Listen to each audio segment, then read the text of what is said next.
I know things you never see. You never see someone taking a shit while running at full speed. Come on, Key, get rid of some of them turds in the shit box. Welcome to the Bathroom Break Podcast with me, Rab himself.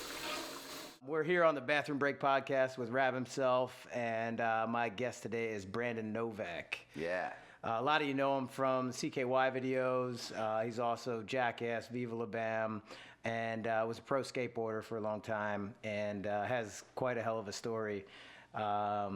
I have some stories with him as well, but we have a lot of stories. Yeah, that really have never been public. Yeah. You know. But I wanted to kind of, just for anybody that's going to listen, I wanted to kind of hear your story. I mean, you talk about it a lot, you know, in your book, Dream Seller, and then you've got that new book, the Brandon Novak Chronicles, that just came out, and I want to get into that more later. But Sure. But just kind of wanted to get a little bit of a background of your fucking crazy life. You know, it's to put it in like a Reader's Digest version. From a very young age, my mother always told me, "Show me who you walk with, and I'll tell you who you are," and that kind of transcended into social acceptability equaling personal recovery, which then transcended into filling this internal void with the external solution, right? So at the age of 7, I got my first skateboard. And that night when my mother put me to bed, she said, "Brandon, what do you want me to do with the skateboard?" And I said, "I want it in bed with me." She said, "Why?" I said, "Because if I die, I want it to go with me." You know, it was like God had came down and handed me the Holy Grail in the form of a skateboard. I knew I was going to be a professional skateboarder. Despite any and all adverse consequences that came my way, I did what I had to do to get what I wanted to get. And from 7 to 15, I ate it, I breathed it, I slept it, I dreamt it. At 15, I was designing my pro model. Maybe for Pal fucked it Peralta. while you were in bed with it. I'm sure I came on it many times. Absolutely. Yeah. And then at the age of 14, I was the first skateboarder ever in the world to be endorsed by Gatorade. They were flying me out to Chicago to the Quake Roads building. They'd put me on one treadmill, Michael Jordan on a treadmill next to me, and they would put these wires in our noses and down our throats and give us each Gatorade to see the effects it has on different sports players. Later on down the line, I ended up in those movies Jackass, and the movies like broke box office records, and I was like doing things that equated to success or happiness that some even dream of doing. And then a bit more down the line, I ended up, you know, writing a book. And keep in mind, when the book was published, I had no high school diploma, I had no GED. But I'm no fool by any means. My mother was a nuclear physicist on the board of Mercy Hospital. My brother is a practicing attorney in the White House who practices pensions and benefits. My father died as a direct result of the disease of addiction, right? So I lived with that after-school special of what I was never going to become. I did not like that man, and I hated drugs and alcohol even more because I saw what it made him do to me, my mother, my brother, and my sister. So actually, everything I did, I excelled because I was not going to become that man. And then I write this book. I get my GED after the book's published in prison. And the only reason why I got my GED in the joint was because A, I had the time, and B, if I passed the GED in the joint, I got a pizza party that was supplied by Domino's. Right? It's like that thing when you were younger and you read enough books, you get a personal pan pizza if you get the stars. Yeah. Except you're in jail and. But something quite spectacular happened in that moment that I realized when I was incarcerated is I aced that GED like a fucking Harvard graduate. I did not miss one question. And the reason why I did so well is because it was my idea. Right? The reason why I did so bad is so many treatment centers, so many 12-step meetings, so many doctor's offices, so many psychiatrist offices, is because it wasn't my idea. Because my resume stated that I was smart and I had accomplished some things, tell me what I need to do, I tell you I need to fuck off. Because the reality is I'm an addict, I'm an alcoholic, I'm defiant by nature, I don't do well with authority, and I will not conform unless it's my idea, right? Because I possess this job, and this job consists of knowing everything. I can relate to that. Yeah, you know? Yeah. So while I'm in the joint, I get my GED. But prior to that, my first book is published. Now I'm a published author who's written an autobiography addiction memoir. Now I'm a published author who's written a book on addiction. Now I'm a published author who's written a book on addiction that becomes a New York Times seller, right? So now I'm receiving hundreds of thousands of pieces of mail from all over the world of people like you saying, I read your book, I didn't want my story to get as bad as yours, I have 30 days sober. Of people like you saying, I read your book, I understand why my son picks the bottle over coming to have dinner with me on the weekends. It's not that I was a bad dad, it's that he suffers with the disease of addiction. I internalized that as I wrote that special book that we read in our 12-step program, which is basically like the Bible to a churchgoer. You know what I mean? Yeah. I thought I had saved this book that wrote this book that was saving millions of You're people's the second lives. coming of Bill W. Absolutely. Yeah. And the reality is, I wrote that book while sniffing tons of cocaine and drinking tons of wine, and now I suffer with this disease that tells me I don't have a disease. And it's so powerful, it makes me believe the unbelievable, right? Because it lies to me in my own voice. So if you're diagnosed as an addict or an alcoholic, this cannot be debated. You can look it up in any medical book you want. If you're diagnosed as an addict or an alcoholic, that disease left untreated equals death. It's a fatal disease, right? But as far as I'm aware of, it's the only disease that I possess that's fatal, that tells me I don't have a disease on a daily basis. So if you diagnose me with HIV, I'm rushing to the hospital to get medication. I don't want to die. Fatal disease. Diagnose me with cancer, I'm rushing to the hospital to get chemo. I don't want to die. Fatal disease. Diagnose me as an addict or an alcoholic. I need a glass of wine or a bag of heroin to figure out what the fuck's wrong with you for diagnosing me with that disease. Yeah, exactly. And it's just as fatal as the first two diseases. But left to my own devices, I'll finish this podcast and I'll go right down the way and cop some Chiba. Yeah, and it'll make complete sense to me. And what my own devices looks like is Brandon attends Brandon's Anonymous. Brandon sponsors Brandon. And Brandon becomes Brandon's God. And then for the life of me, how the fuck am I back on the corner of Eastern Avenue and Patterson Park selling my ass for $40? Right. That wasn't my goals. That wasn't my dreams. That wasn't my intentions. That wasn't my plans as a kid. Wait, it wasn't? No, I mean, believe it or not, despite how I display myself, that's not what I wanted. I had goals, I had dreams, I had admirations. I came from better, I knew better. I lived with that after-school special of what I was not going to become. Strap me up to a polygraph, I would pass with flying colors.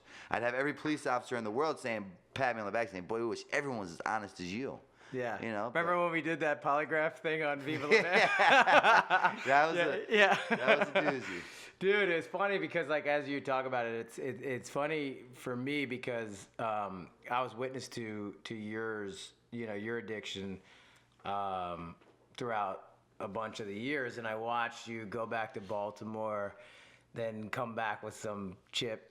And I was drunk as shit all the time and doing other drugs and whatever throughout that whole time. But I had an ability to just smile and everything was cool with me. Yeah. I would see you come back and you'd have like a 9-month chip, and I think it was just some fake chip. Yeah, that you're like, were that's bullshit. And because we're slicing shots in the corner. Yeah. Later. And you're like, but I'm not shooting heroin, but it's cool if I drink this red wine. I'm like, I don't know how that works, but I don't think that's how it works. Yeah. But whatever, let's go drink. And so like I kind of was always around that, and I was drinking hard too, and it was funny because. It was probably a month ago or something. Randomly, I was looking at stuff on YouTube, and then like the Haggard documentary came up, and in the Haggard documentary, it talks about like me being an alcoholic, and they go through this whole thing about like Rab's an alcoholic, and April's like he needs rehab, and then like Alex, the one dude, was like, yeah, you need rehab, mate, and then I kept being like, oh, I'm alcoholic, but I get shit done, who cares, Yeah. and that was our mentality. yeah, and then it goes into years about heroin and like that issue with like when you were just kind of lying and had it like in the bushes and Ryan caught you and just seeing that stuff, I was like, man. And if you look at it now, all these years later, I'm sober, you're sober, and like it's like we knew it then, but we just weren't ready to make a change. And then when the time came, like you said, once it was your idea, same thing for me. Once it was my idea, I excelled at a fucking rapid pace. Yeah, you know what I mean? Yeah, exactly. And it's just crazy though, like how much You know, like, because I always felt like, for me, from my first drink, like, long before my first drink, I was alcoholic. Like, I used to eat candy like an alcoholic. I used to just, like, do stupid shit, like, alcoholically before I even drank. And then when I drank, it was like, hell yeah, I could just black out and whatever. And then everybody would encourage it because I was a fun drunk, you know? And, like... And after all, you kind of made a living on it. Yeah. You know, the more outrageous your antics were, the more in demand you were. Yeah. Yeah, exactly. And then it's awesome because you go, cool, they're paying me to do this, and I love this. Yeah, and that's the thing. Yeah. You know, we both would do appearances in nightclubs, right? Yeah. And you take pictures, you sign autographs, you have a free bar tab, and whatever drugs you really want, they'll get for you. And then at the end of the night, you get a check for X amount of dollars. Yeah. So like way too much amount of dollars for just like, what did get I do fucked tonight? up. I just got fucked up. Like there was because there was a point where in the beginning where we would do like jackass stunts, you know, and you're sort of performing a show for them in front of a stage, like you're doing the clothesline bike, you're smashing the light bulbs, you're doing the ladder to ladder jumps, and you're doing that stuff, and then it just progressively went to like, I'll be there and I'll be drunk. And that's what you're paying me for. That's you know, it. like it got to that, and I'm like not even doing any of the stuff that they have me there. And it's just like, where's the booze? Where's the women? Where's the drugs? And then here, give me my money. And that was the thing. I would continue to go to meetings, right? In between partying, not partying, whatever. I would always go to meetings, and they would tell me that my life was unmanageable. And I believed that my life was unmanageable. Then I would do an appearance at a nightclub, get paid to do it, give me free drugs and alcohol, and then a check, which I deposit into my bank account. But my bank account does not seem unmanageable. Right? Yeah. So I have this delusional alcoholic mind that lies to me in my own voice that makes me believe the unbelievable, that tells me I don't possess the disease, which I clearly know I possess. Right. You know? So it's like, what the fuck? Yeah, especially at that point in life, too. I think, you know, it like you said, you're being rewarded for that behavior, and then it's hard to then understand, like, well, wait, I'm doing well. Yeah. But I'm not doing externally, well. I'm doing fucking great. Yeah, internally. I want to kill. And I say, you know, externally things were great. Internally, I was the kind of alcoholic that wanted to kill himself on a daily basis, but I didn't want to hurt myself in the process. I was fucking horrible at suicide. I kept waking up. Yeah. And I found myself at a point in life where I was so low the curb like a skyscraper. Yeah. Know? But I had to get to a point. My process was my process, and it takes what it takes until it takes. But I would see people get sober and stay sober. You being one of them. And I would watch from afar. I'm very hypersensitive to my surroundings. I'm alert. I'm attentive. I don't really miss much. And I would see these people, you included, doing it. And I would go to those meetings where we go to, and I would see them doing it, and I'm like, it works for them, but they just don't, they didn't see what I've seen. They haven't experienced what I've experienced. They haven't lived what I lived. And all that was my disease-riddled mind talking to me. Right. You know, because it wanted me to stay disconnected, isolated, you know, on the outskirts looking in. Because I did that too. Yeah. I mean, I was like, well, dude, I'm some small-town kid that then all of a sudden got recognition and traveled all over the world and experienced all this stuff, and I'm at Hollywood parties, and I'm on TV, and I'm this, and I'm all this. What the fuck does this Joe the accountant know about this shit? He doesn't know anything about it. And so I would justify that in my head too. And then I would try to stop drinking on my own. And like I stopped one time for like 2 months, and I was like just drinking water, like on a health kick, and I stopped drinking, and I stopped doing drugs, and I was like, see, I got this. Like it was 2 months full, like, and that was like a long fucking time. Absolutely. Me. But 2 months, I was like, yeah, I'm fine. And it was my birthday. So I was like, well, why don't I should have, I should drink a little bit tonight. I deserve this. Yeah. I have been working hard. 2 months? Yeah. So I did. And then I drank on my birthday, and I woke up in the morning with a bag of Coke and a bag of weed in my pocket, completely blacked out, didn't remember a fucking thing that happened on my birthday. I remember the first drink. Yeah. And I don't remember anything after that. And that was like, fuck, how did I do that? Yet again. Yeah, like immediately. It wasn't your plan. Yeah, it was not your intentions. I was going to have one fucking margarita. Absolutely. Because fucking margarita. For fuck's sake, Brad. Did you have an umbrella in it too? God damn you. Absolutely, dude. And I was salted rim. Oh. That's what I'm talking about. No wonder I have the cheap headphones here. You spent all your money on margarita mix. Fuck off. I'm just down there in Margaritaville just hanging out. No, dude, that was the plan, was to have one, and then I blacked out, drugs in the pocket. I had been doing drugs all night and whatever, and I'm like, what the fuck went down? But it was that's how quickly it happens for me. And so I know that going forward, like, yeah, dude, I'll always convince myself that I'm good. Yeah. I'm I'm you know, like in the program, if you say like I'm 8 years and 10 months, you're like 8 years. I'm like, yeah, okay, I got 8 years. But in September it'll be 9 years. Wow. And Congratulations. yeah, thanks, brother. And still though, if I don't go to a meeting, if I don't do the shit I need to do, then I'm all of a sudden going, am I really an alcoholic? Because look at all this time. Yeah. My life is back together. Now you know some shit, which is even more scarier. Yeah. Because then you can manipulate that situation. Yeah. And that's what we're all real good at, is figuring out a way to manipulate that situation. And I know I know that you are, because you had more of the program in your head when we were younger like that, and I didn't. Yeah. And you would like know that stuff, and then which really only hurt me as opposed to help me. Right. And then, you know, eventually when it was time, you got it. But yeah, for me, you know, it's crazy that you could have all that time and then you can go, look, like I have a good life. I have a nice place to live. I have a wife. I have a job. I have things that I do. I have all that. And alcohol took all that away from me. And I didn't have any of that when I was totally down and completely alone. I didn't want to be around anybody. I didn't see you. I didn't see Bam. I didn't see any of my other friends. And I was like, I just want to get away from everybody. And lost my place. I had to sell my place. I remember that. I remember when you bought it and how happy you were, and then I remember you losing it. Because I was so impressed that you bought a home. Yeah. Like, fuck, he bought a home. Yeah. And then I remember you losing the home. Yeah, and then it's like later. And then I had to get rid of my car, go get this cheap little thing. But still, even then, I'm like all pissed off.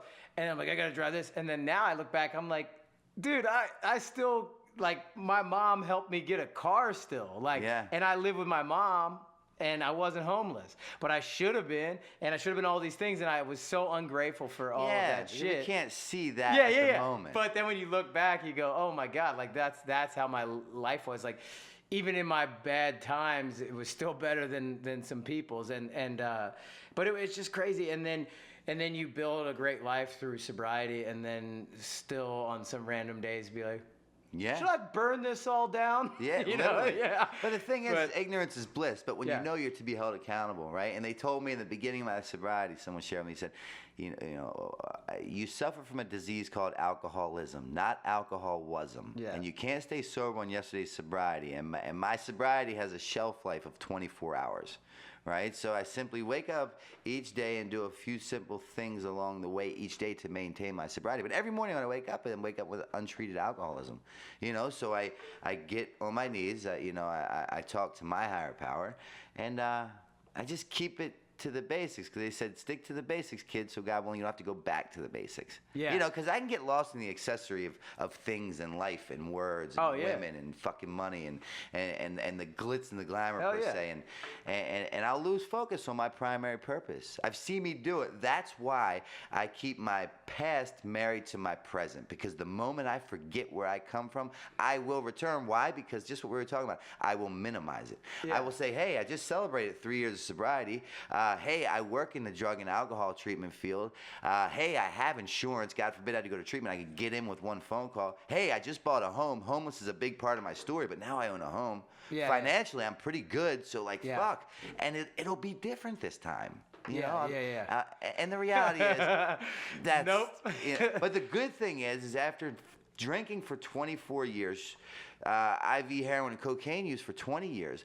The euphoria of it being a good time has worn off. You know, thank God. I don't know what it is, but thank God this 3 years and some change that I have now has been relatively simple. And I don't know if it's because meaning I haven't been tempted by a drink or a drug. Now I don't know if it's because I was on fire when I walked into the 12-step program and I was demoralized in just such a fashion from drugs and alcohol. I was beaten into a state of reasonableness that now you have my attention, and I was met by the gift of desperation, which is the God of my understanding, and then it transcended into the willingness, and I'm willing to do whatever you suggest because clearly my way doesn't work and your way does because you're coming up on 9 years.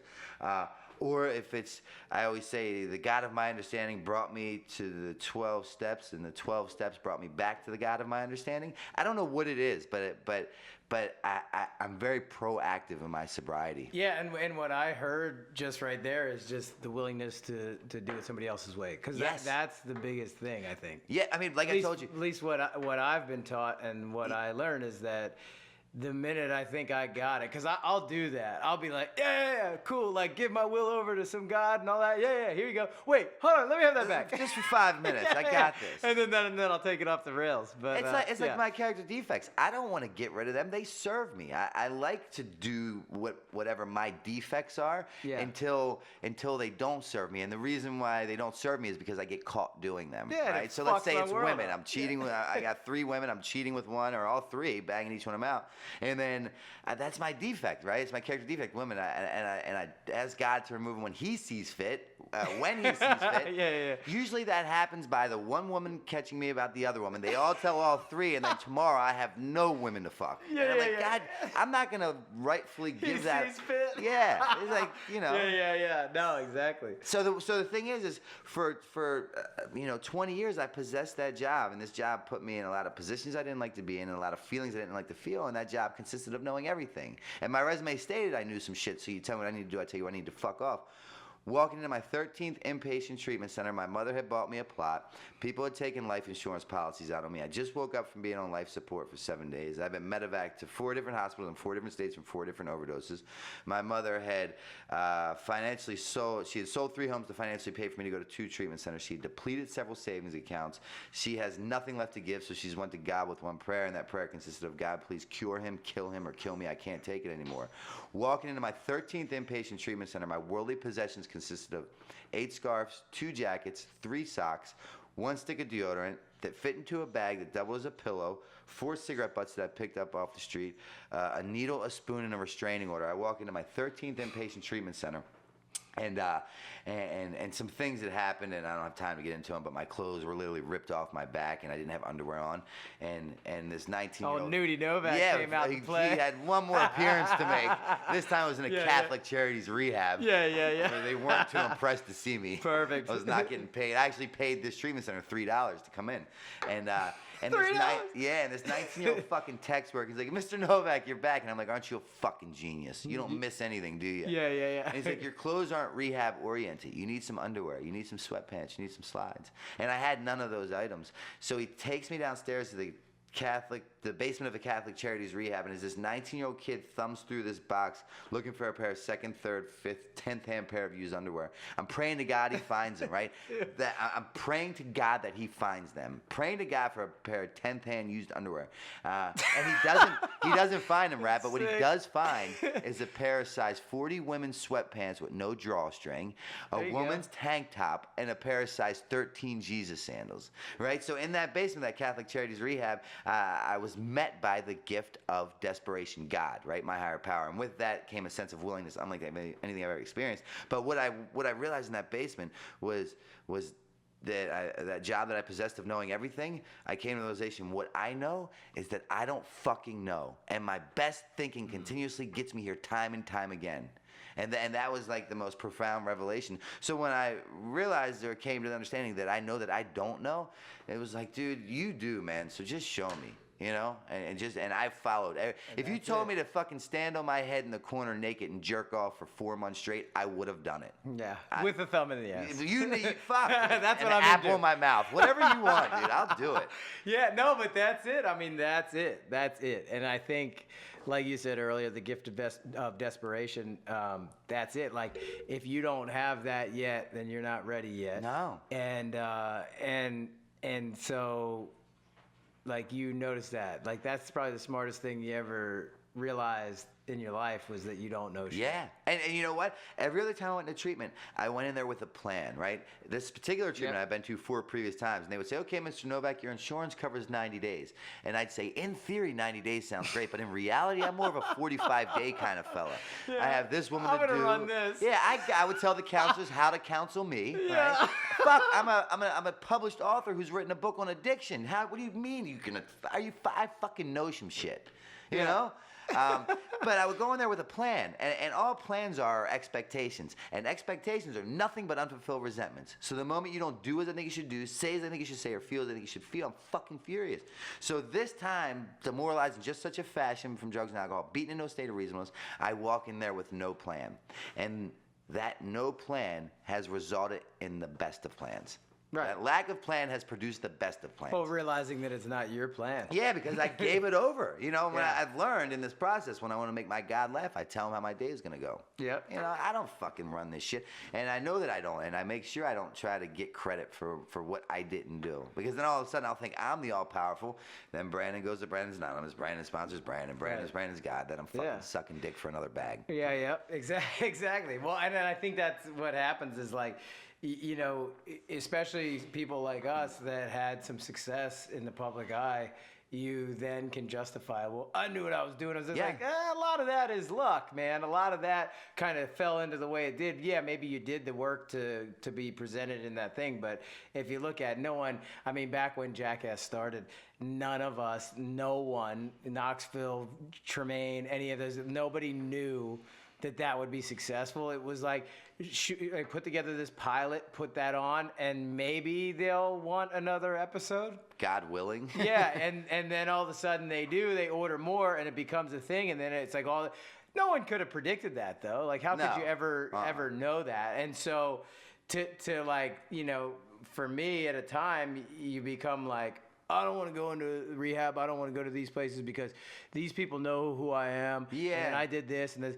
And like, I had that shit because when I first got there, you know, like I'm like ready to die. I was suicidal. I had drank myself to a place that was just unhealthy. I had a seizure when I was coming off the alcohol.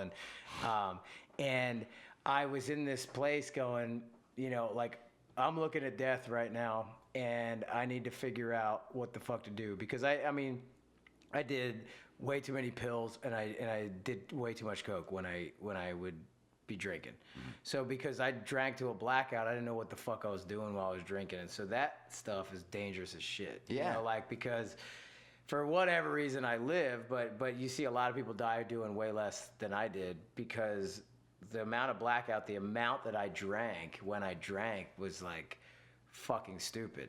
So when I got there and I was doing these meetings, then you have these kids come over like, dude, Rab, did you marry the Russian bride? Like, Yeah. oh yeah, oh my Shit God. that you're not there to fucking Yeah, talk about. and like, it's like, dude, I don't regret the past. I think that stuff was funny. I had a great time. It was hilarious at the time.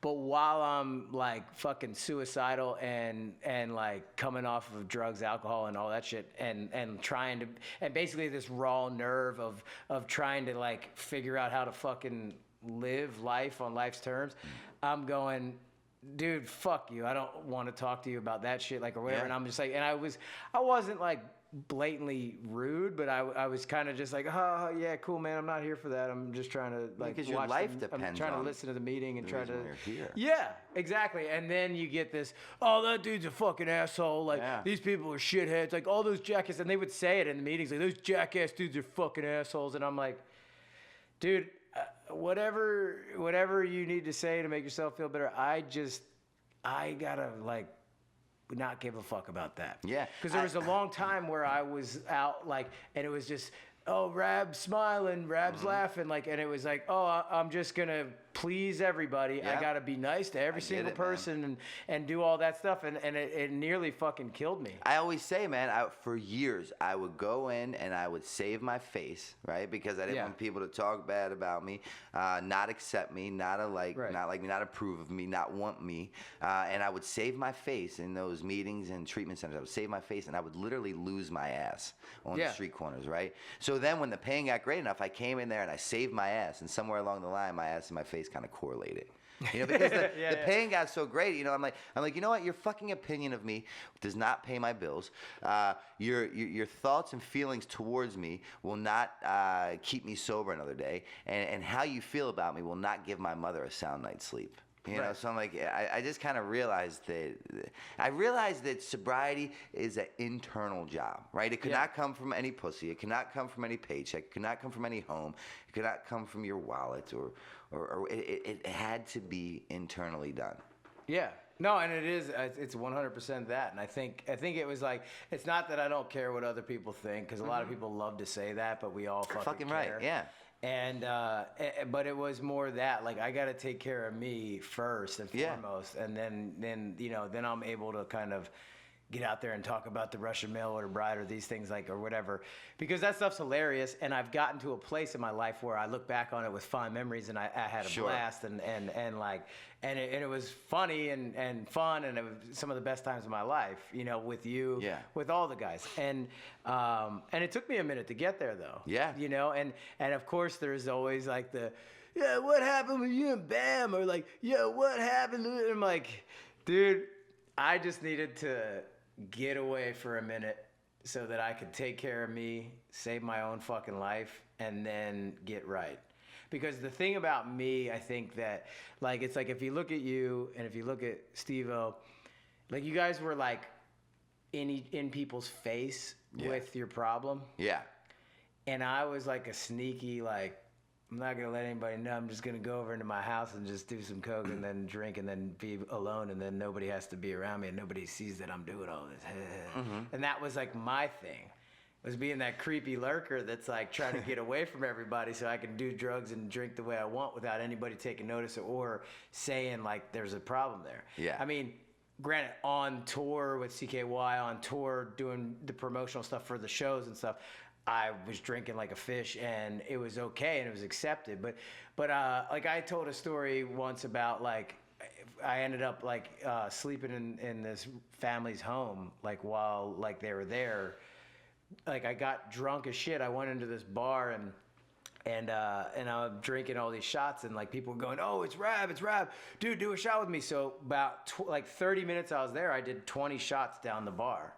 And it was like in 30 minutes, dude. Like, and you're just like, boom, boom, and they're like, "Oh, I'll never be with you again," whatever. And then I'm like, oh, and then I'm taking a pill, and then I'm drinking this, and I'm like, oh fuck, like, I just took so much in. And I said to my buddy, I was like, dude, I got to go outside and try to like throw this up or something, And I went outside and I sat down, and I was all a mess, and I threw up, and then I passed out in the alley. And I woke up when the sun came up, and I was like, and I was like, that moment of clarity. Yeah, well, I go, oh, we must have been partying at that house last night. So I walk into this random house, and I walk up the steps, and I see like this two dudes on the couches and like trash. I'm like, oh, okay, yeah, we were partying here.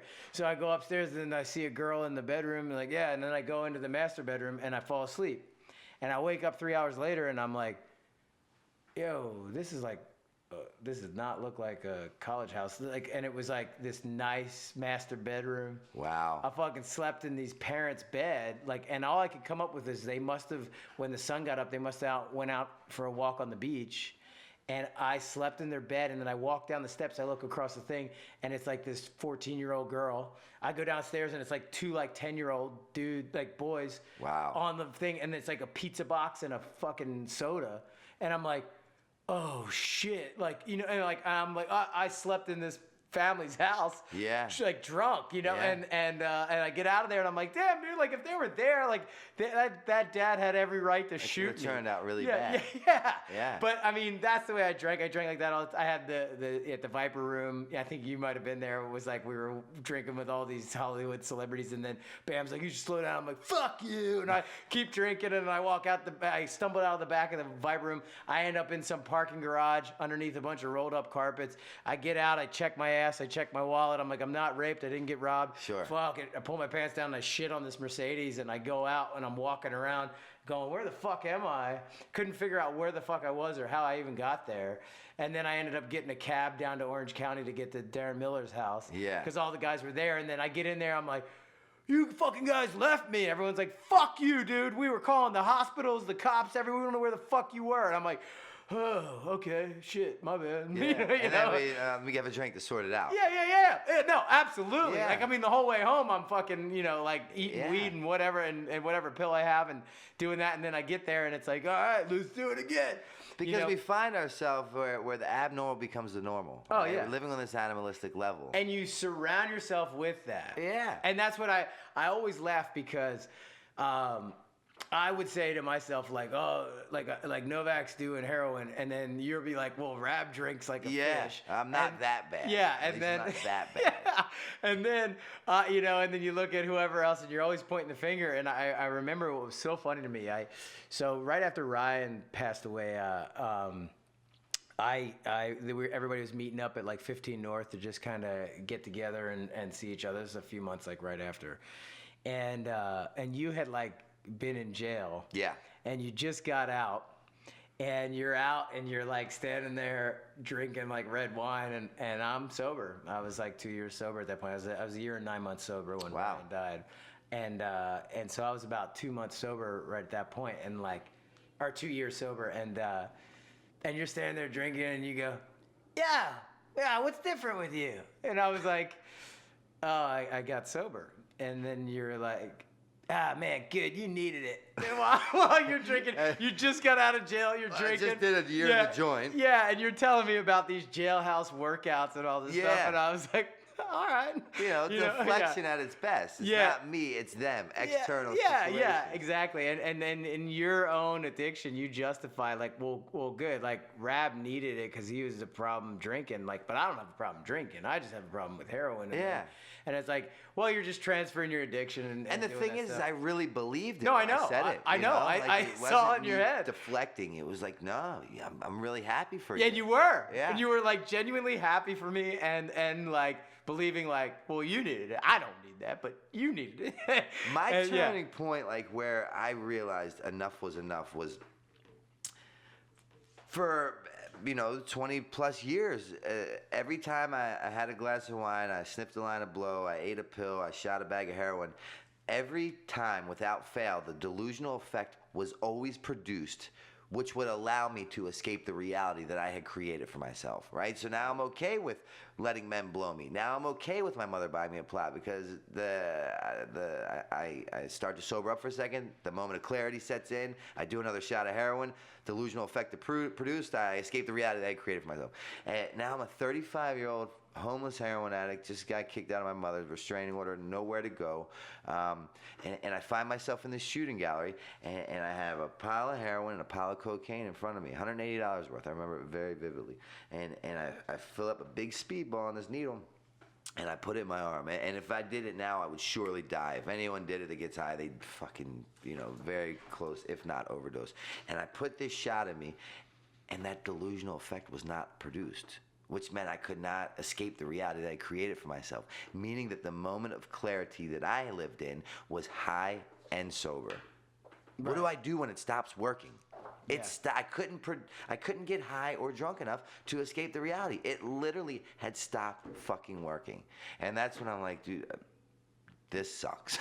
Well, and it's funny because I've heard that story of like when you're because we're so unique, Yeah. But no, I've heard that story of where it physically stops working. I swear to God, but it's crazy because long before that even happens, it stopped working because like they say, like alcohol or drugs or whatever is not your problem, it's your solution. Absolutely. And so it was your solution for all those years, and it stopped working long before it actually physically stopped working for you, but you didn't get to see that. And then what your moment of clarity, like you just explained, was that it physically stopped. Yeah.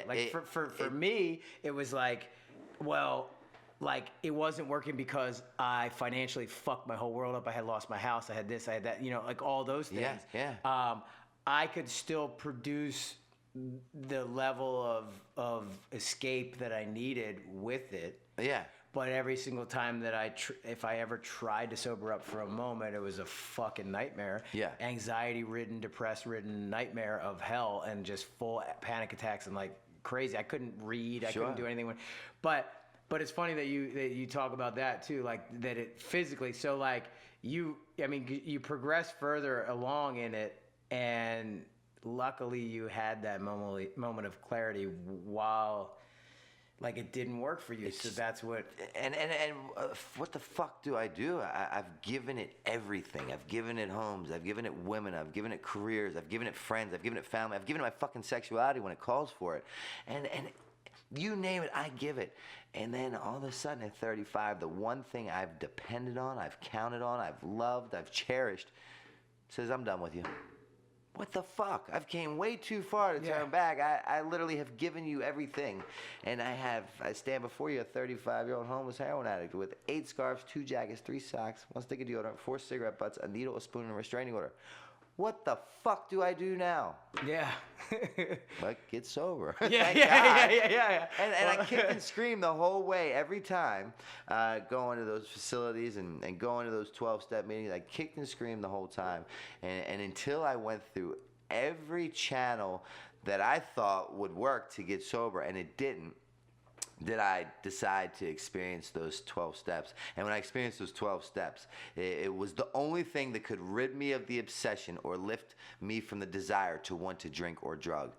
That was it. A power greater than myself had to do for me what I could not do for myself. Right. And when I was willing, able, ready, and open-minded to receive this information, it fucking worked. And go figure, I haven't had a desire once in 3 years and 2 months to pick up a drink or a drug. Yeah. Only because I got busy in the work.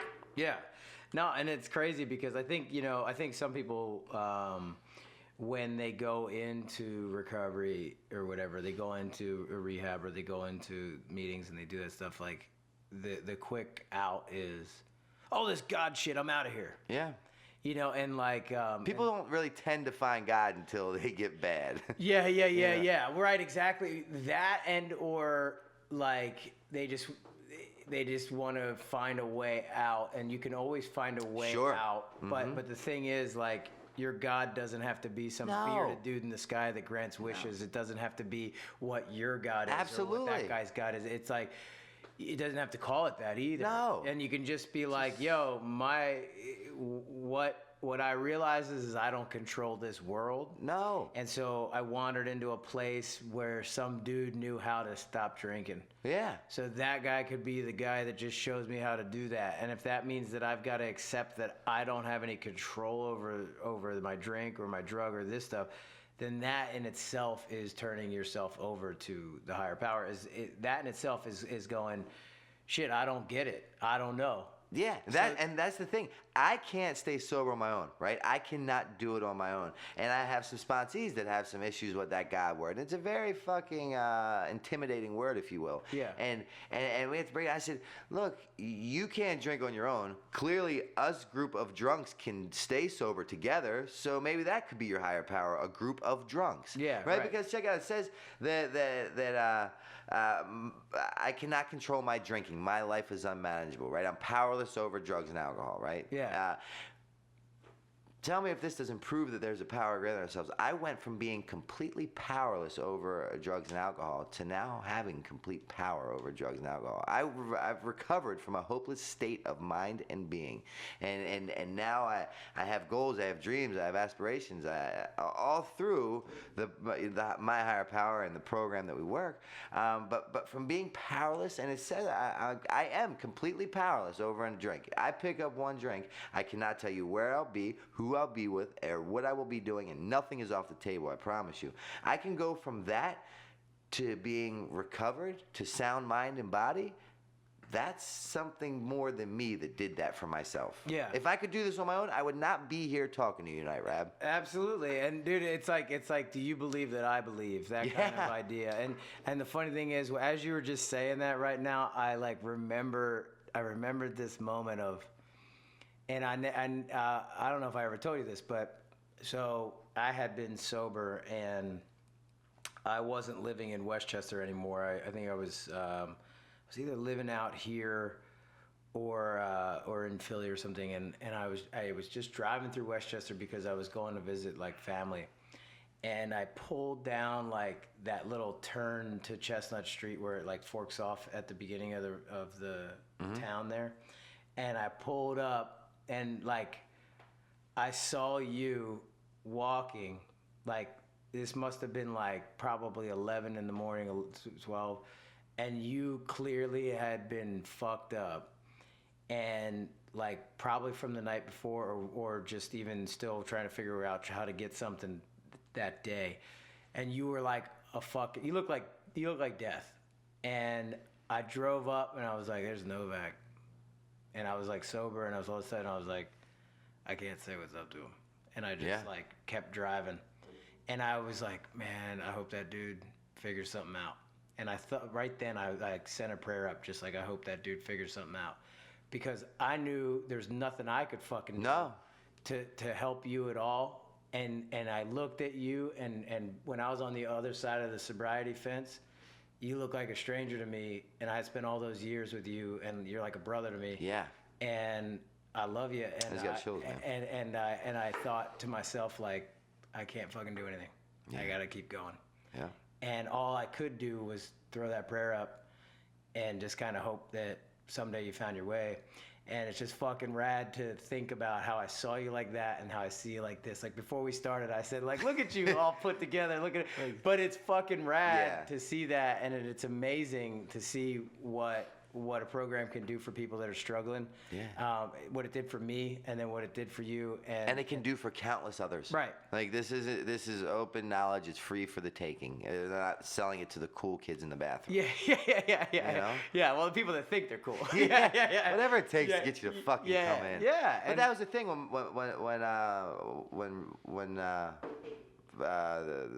the preacher in my mother's church, Pastor Mike, Father Mike saw my mother crying in the pew.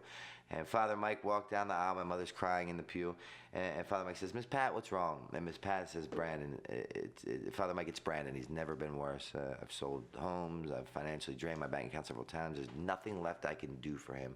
So I went to God with one prayer, and Father Mike said, yeah, Miss Pat, what's the prayer? Miss Pat, my mother says, Father Mike, it's simple. The prayer consists of, God, please cure him, or kill me. I can't take it anymore. And Father Mike looked at my mother for the first time in his life, and he screamed at her. He said, how dare you go to God with a plan like that about your son? You don't know what God's plan is for him.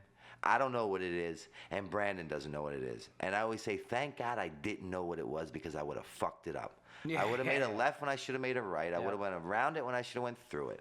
You know, and that goes, you know, there's a whole theme here. You know, I went from possessing that job of knowing to coming to the realization that I know that I don't fucking know, being beaten into a state of reasonableness, and learning that the common denominator in my problems is me, right? The only thing that blocks me from getting better is me, because then I started doing that work, that internal work that's suggested to us in the program that we attend, and I learned just what you said a few minutes ago, that drinking is not my problem. It has nothing to do with my problem. Yes, it's the fuel that fired me into my 13th inpatient treatment center, but that's not the problem, it's the solution. You take my solution away, I'm left with the problem, which is my thinking, my attitude, my behavior. So I realized that, like, I know that I don't know, and I know that a power greater than myself does for me what I could not do for myself, because if justice was due, I'd be dead years ago. Yeah. If I got what I deserve. Well, we say that about you. We'd be like, damn, this dude is like a cockroach. Yeah, he just keeps going. The Baltimore cockroach. Yeah, and it was like, man, when the world ends, Novak's gonna be like, yeah, guys, scurrying around. You know. But that, I mean, that's a joke, because it is just fucking miraculous that you didn't die out there doing what you're doing. But it's amazing that you didn't, and that you're out and you're doing your thing. And dude, I love just watching you, you know, continue to have dreams and do what you're doing. And you're out here now. You just did like another. You did like an appearance on a show, and then you've got the Brandon Novak Chronicles, that graphic novel, which is awesome. I took a look at it. Yeah, I'm really excited about that, because it's the first ever addiction graphic novel to be done, which is, I think, is really monumental. I think it's groundbreaking. And the reality is that what I'm trying to do is I work in the drug and alcohol treatment field. I help people get help. I travel around. I'm a motivational speaker, blah, blah, blah. And everywhere I go, they say, how do we lift the stigma? How do we lift the stigma? Depending upon one's perception, you know, the stigma's, you know, lifting because the death toll is rising. So depending upon one's perception, like it's a good thing or it's a bad thing. Because the stigma of using the stigma of addiction, you know what I mean? Because the reality is the disease of addiction does not discriminate from jail or jail, the White House or the outhouse. The results are all the same, and 1 out of 5 people will be affected. Today in the nation, 179 people will die as a direct result of an opioid overdose. That's worse than the Vietnam War. That's worse than the peak of the AIDS outbreak. And the sad thing is that all these deaths are preventable. So what I did with this graphic novel is I'm just trying to think of another way to make addiction, alcoholism be more of a open dinner table conversation. Yeah. You know what I mean? Just in this prevention work that I do, or this advocacy work, there's no margin for error, yet it is impossible to do perfect. And because we're not in a opioid epidemic, we're in an opioid pandemic. 179 people a day today die. I'm a big fan of doing something. And if something doesn't work, we learn from that something and we do something else. Yeah. You know? No, I mean, that's an awesome point of saying, like, helping it to become like a dinner table discussion, because I think what happens is parents are afraid and they know what's happening there. They can sense what's happening. They're afraid to say anything. Yeah. And then the kids are afraid to say something. And I can say honestly firsthand, that's what saved my life, is that you know my mom. Yeah. And she's helped you out, Yeah, you know, totally. and so, like, she was the type that I could tell everything. I called my mom, like, Mom, I had sex with a hooker in Mexico, and I did all this coke, and my heart feels like it's gonna blow out of my chest. Like, I think I'm having a heart attack, and I probably have AIDS because I just had sex with this hooker and whatever. And she's like, Christian, geez, okay, hold on, take a deep breath. Yeah. Do this. My mom would literally talk me off the ledge while I'm sniffing coke and having sex with prostitutes, because she was like, he feels comfortable enough to come to me, and there's nothing I can do. So my mom prayed forever. Yeah. And so she was like, I'm not going to sit here and be mad at him. Mm-hmm. This is what addiction does. Yeah. But I am going to try to help him breathe his way through this. Absolutely, and do this, and man. then we can talk future. And she was the one that took me to get help and did that. So, like, And now you're sitting here with coming up with 9 years sober. Yeah. And that's the thing that I because think it was allowed to be a discussion. Exactly. And that's what I feel lacks the most in this world. Is 3 simple words: empathy, sympathy, and compassion. And that's why I make it a point. I don't talk to people or at people, but I talk with people. I don't tell you where I think you should be or where I feel you should be headed. I remember one of the most profound points in my drinking and drugging life, career, if you want to call it that, was ending up on life support, waking up after life support for 7 days, and this triage nurse walked up to me, and she said to me, I'll never forget it. She said, "Sweetheart, how are you?" She didn't say, "What are you using? How much have you been using? Right. How long have you been using? What's your discharge plans?" She said, "Sweetheart, how are you?" And not only did she ask me how I was doing, she cared about my fucking answer. You know how long it had been since anyone talked with me, not to me or at me? Dude, empathy, that's sympathy, and it made me feel humanized. Because I was so dehumanized for so long that you're just a abnormal became number. the normal. I'm Like, living on an that's what I was animalistic thinking level. when you said it. Like, Yeah. you're just a number. They're like, oh, we're gonna mark this down. You're gonna Yeah. be dead soon. Whatever. Blah blah blah blah. I felt like I mattered. That's fucking amazing. And that's what I want to convey, is that, like, it's okay. It's cool.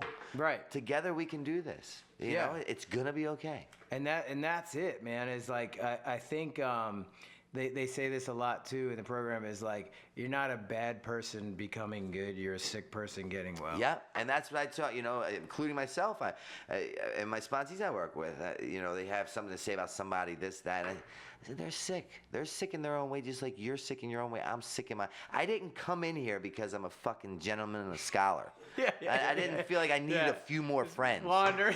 I came here because I fucking... Hey, what's going on in here? I rob you blind. I sell my ass. I fucking shoot dope. I try to Yep. bang my cousin. I fucking make my mother buy me a plot. I end up in prison every year. You know, that's why I'm here. I'm not here because I'm a fucking ace the exams. Yeah, The exactly. fuck. And it's cool, man. Yeah, It's cool. Well, that's awesome. So where do you get the Brandon Novak Chronicles? Everything is encapsulated in my website. Just go to brandonnovak.com. Okay. And everything's there. And you got the Dream Seller book Yeah, there. the dream. Everything you want is there. It's real Okay. simple. BrandonNovak.com. And if anybody is struggling and can't see past a bag, bottle, needle, or pipe, I'm here to tell you that the disease of addiction is not a death sentence. Your history does not have to dictate your future. And as long as you're breathing, it's never too late. And you can call me, and we can try to figure out something together. And that phone number, which is my personal phone number, is 610-635-9092. Dude, that's awesome. And thanks for you, coming Brad. in, man. I love you, brother. Love you too, man. This Hell was yeah. phenomenal. Yeah, awesome.